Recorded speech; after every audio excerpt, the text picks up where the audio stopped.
Hey internet friends, let's begin with a question that I hope you will answer in the chat or in the comments. What are we being distracted from today?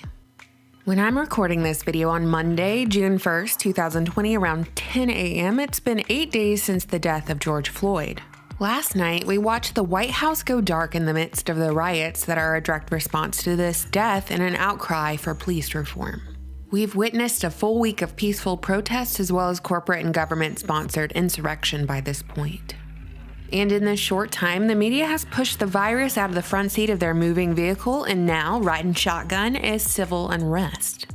The same people who, for months, have used fear to keep you locked inside your home, telling you that if you as much as had a barbecue with your friends and family, you'd be putting everyone at risk, speeding up their imminent and painful death. Basically, if you didn't stay confined inside your home, happily forgoing your paycheck, you clearly had no concern for this alleged public health crisis. And now they're the same entity that is telling you that if you don't go out and protest on the streets, or at the very least, become an outspoken advocate for those who are out on the streets, then you are, you guessed it, racist. Probably a white nationalist too. Or at the very least, a Trump supporter. Wow, you should be ashamed of yourself, you hillbillies.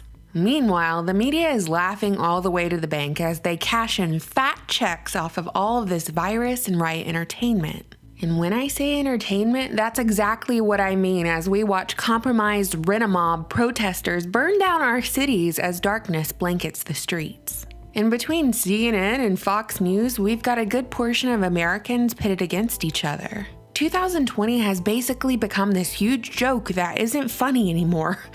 What's next after martial law? Civil War? Yellowstone eruption? World War III? All of the above?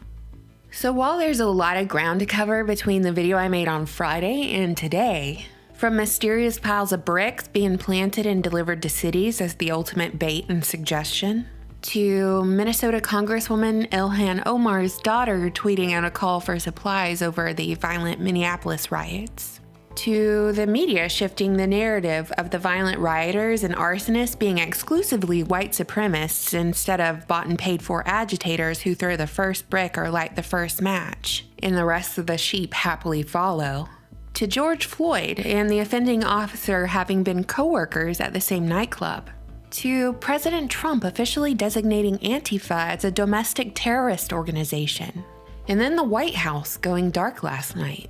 Yeah, there's a lot to cover, but I want to highlight something that's been lost in the mix.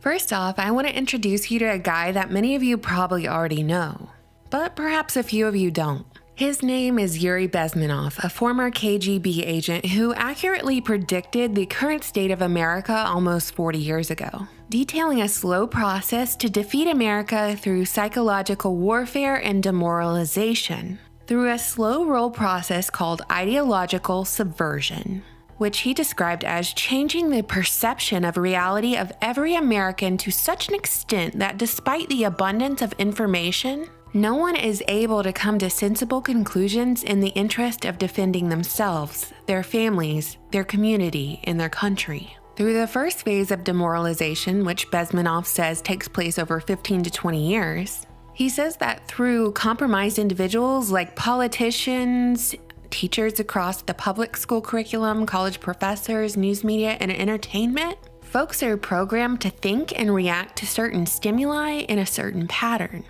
He said that even if you prove that white is white and black is black, you still cannot change the basic perception and the logic of behavior. So it's a slow roll over the span of decades, so slow that the majority don't even realize it's happening. And if you were to prove to them that it wouldn't matter because the facts don't matter anymore. That's how you know the implementation of such a plan has been successful. I don't know about y'all, but I'm personally seeing this play out in my own social circles, particularly from people and professors whom I studied with in college, who cling so tightly to their own identity politics that nothing and no one could convince these highly educated individuals to even look outside their own mental tribalism. Every stimuli played out across their computer screens or their television screens sends them into a fit of emotional outrage. Yet they have no original talking points of their own, only regurgitations of those parroted across CNN or even Fox and late-night talk show hosts. Following demoralization is a 2 to 5 year period of destabilization, in which a nation's economy, foreign relations, and defense systems are targeted and weakened. And following the success of that, there would be the third stage, a good old crisis, one in which Bezmenov explains would bring a violent change of power, structure, and economy, and will be followed by the last stage, normalization. That's when your country is basically taken over and the people are living under a new ideology and reality. So let's say Bezmenov's words are true. Where do you think we are in this plan? If I had to guess, we're at the crisis stage. And while it isn't lost on me that everybody wants to rule the world, if I absolutely had to guess right now who was at the very forefront of the events we're seeing play out in our own hometowns, Russia wouldn't be my first guess. I mean, if you look at who owns the media, at who puts dollars in politicians' pockets, at who controls Wall Street, well, it ain't the Russians. But who we are seeing emerge out of the rubble that's been left behind from the virus chaos and rioting chaos is a technocracy or a technocratic society of sorts, which brings me to an important story that I feel has been lost in all of this. Okay, so many of you are probably old enough to remember contact tracing technology, which was proposed and implemented only a few months ago. Specifically relating to public health in the alleged public health crisis news story we ditched last week. Contact tracing in the medical arena is the process of identification of persons who may have come into contact with an infected person, and subsequent collection of further information about those contacts. The stated goal is to reduce infection across the populace, but even if you have a potato for a brain, you can see how this is a slippery slope to authoritarian control, as this technology is supposed to be implemented on all of our mobile devices, tracking us wherever we go. Well, it appears contact tracing is not for medical use only. Only a few days ago, it was revealed in a Minneapolis press conference that authorities had begun analyzing the data of the arrested rioters, tracking who they are associated with, what platforms they're using, and what organizations they're connected to. We have begun analyzing the data of who we've arrested and begun actually doing what you would think is almost very similar to our COVID. It's contact tracing. So you can see how a situation surrounding police brutality quickly became an opportunity for the technocratic regime and a grab for more authoritarian control. Implementing data collection through contact tracing, tracking behaviors through testing the newest facial recognition software, which they announced only months ago they had the capabilities to do just by seeing an individual's eyes and eyebrows. So covering your face with a mask is no longer an effective means of concealing identity. We are so close to social credit scores that you can almost hear the audible friction of Bill Gates' hands rubbing together. I want to take a moment and be sensitive to those who have every right to be angry about the injustices of this world. I hear you and I feel you, and if you want to go out and protest, you should be able to do that in a peaceful setting that isn't infiltrated by COINTELPRO and rid of mobs with a combined IQ of par golf.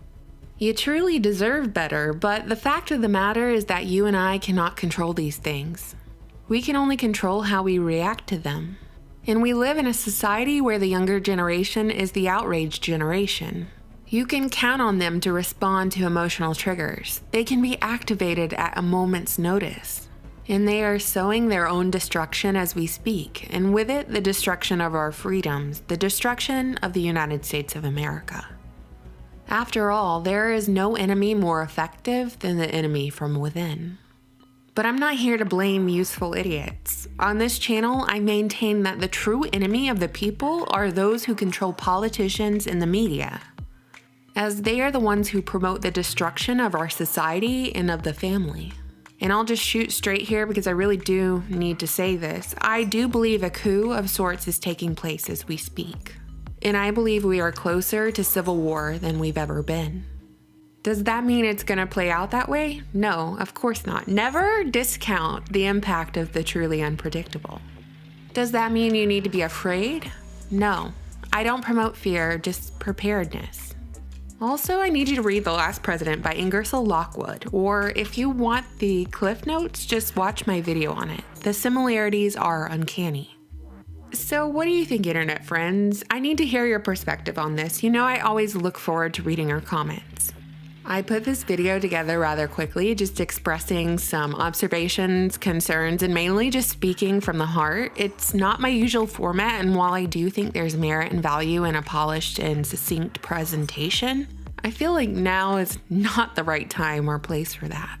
Anyway, thank you so much for watching, subscribing, and supporting my channel on Patreon. Bye!